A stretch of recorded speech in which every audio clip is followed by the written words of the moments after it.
Flashback sur les terrains.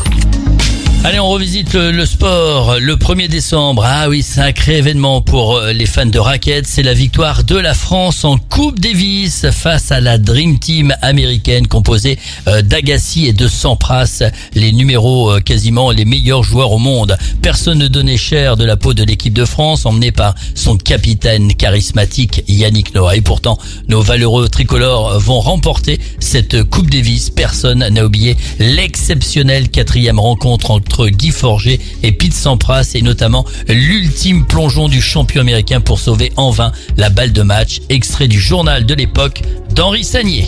On attendait cette victoire depuis 1932. La France a donc battu les États-Unis au terme d'une finale qui nous a réservé de grands moments de suspense, mais également de grands moments d'émotion. Avant de revoir le match Forget-Sampras de cet après-midi, un match synonyme d'exploit, je vous propose de savourer la victoire en compagnie des joueurs, des entraîneurs et d'un public qui a littéralement porté l'équipe de France vers la victoire. Commentaire enthousiaste de Thierry. Depuis 3h30, Yannick Noah ne tenait pas en place. Soudain, il bondit, ça y est, c'est gagné.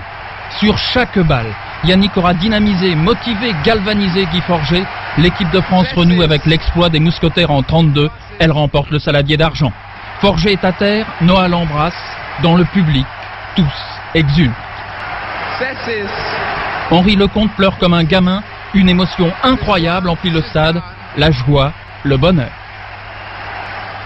La petite balle aura frappé très fort cet après-midi dans le cœur du public qui a toujours soutenu ses joueurs.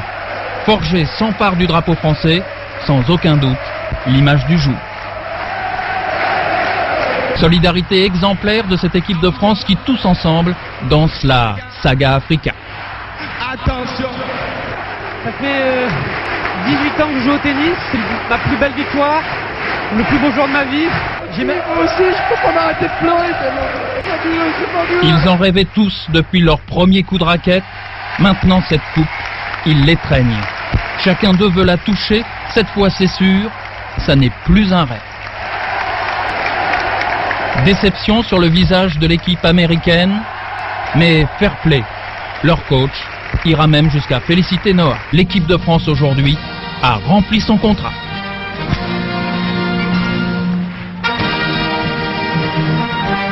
C'était quelque chose quand même, en direct du stade de Gerland. C'était à Lyon, à domicile.